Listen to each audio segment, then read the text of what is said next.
é um aspecto super importante esse de você colocar tudo ali naquilo que você está fazendo. Os estoicos, eles acreditavam que havia dois grandes problemas na existência: o passado e o futuro. O passado era entendido não como uma realidade pretérita, mas o passado era entendido como o presente que se lembra do que aconteceu. Passado como memória, né? E o futuro não é a realidade do amanhã, que exigiria de nós vencer a velocidade da luz, mas o futuro é entendido como aquilo que supomos vá acontecer, uma antecipação.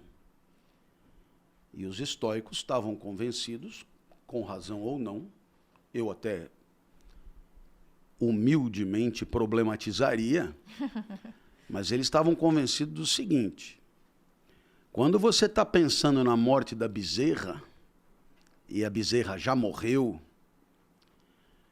existe um empobrecimento da existência. E esse empobrecimento da existência é consequência de um presente mal vivido. Quando você está pensando no que vai acontecer, é mais ou menos assim: pessoas mais velhas tendem a se lembrar mais, pessoas mais jovens tendem a antecipar mais, por questões mesmo quase que matemáticas, né? Quer dizer, é o que já foi vivido. Por exemplo, no meu caso, já estou muito mais para saudade do que para planos de carreira, né? Mas eu suponho que meus filhos seja o contrário. Bom, nos dois casos é de se lamentar, por quê? Porque nos dois casos o presente está xoxo. O presente e o passado, o futuro e o passado são formas de escape de um presente desagradável, de um presente mal vivido, de um presente sem excelência, de um presente desalinhado da própria natureza, de um presente indevido, digamos assim.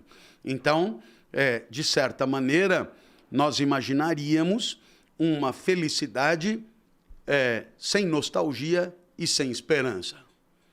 Portanto, uma felicidade desesperançada, uma felicidade onde a imediatidade do presente é de tal maneira preenchedora da alma que inviabiliza, né, esses desvios para o que já aconteceu e para o que vai acontecer.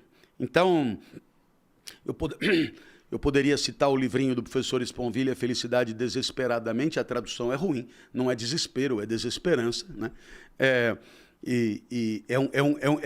Você, a ponto de me perguntar por onde eu iria, né? Então, esse é um livro atual, escrito por um professor que está vivo, que fala de coisas atuais, mas que apresenta esse aspecto do estoicismo que me parece fundamental, que é a capacidade de conferir ao instante vivido toda a sua relevância, todo o seu valor, toda a sua potência, toda a sua intensidade, toda a sua força, né? Então, a título de exemplo, eu aqui nesse podcast.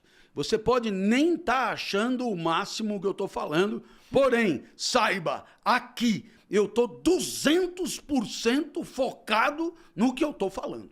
Não tem essa de saber, escuta, esse pessoal não vai almoçar, ou que horas essa porra termina. Ou seja, não existe espaço para isso, por quê? Porque existe uma imediatidade do tempo presente que é preenchedora da existência. E é aqui que ele falou, né?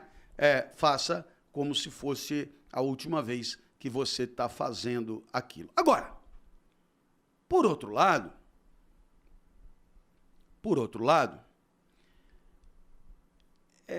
eu queria ponderar duas coisas. A primeira delas é quando ele falou: se eu soubesse que ia morrer amanhã, eu nem estaria aqui gravando esse podcast. Então, ele falou: não, porque eu estaria na vida louca, Foi isso que você disse, não foi? Sim. É. Só vou me reportar quanto às drogas aqui. Porque você nem gosta. Nem gosto. Não, Mas eu dei um exemplo mas pensando em outras pessoas. eu já cortei isso. Eu só falei que, né? Mas E, sabe- e aí é que eu me perguntaria, será mesmo? É exatamente isso que eu ia dizer. Na verdade, talvez eu ele acho que estivesse aqui porque é o que ele gosta de fazer. Ele quis dar uma de Olha. pra frentex, como diria a minha mãe, mas Ele eu quis se posso... adequar. Não, porra, se o cara virar pra mim e falar, malandro, é o seguinte, a coisa acaba amanhã, se vira, 24 horas, eu vou arrumar a aula pra dar. E por quê? Porque essa é a minha vida. E assim, seria completamente aberrante eu trair a minha vida agora procurando prazeres que, no fundo, são completamente exteriores a ela, em relação aos quais eu tenho a mais absoluta ignorância.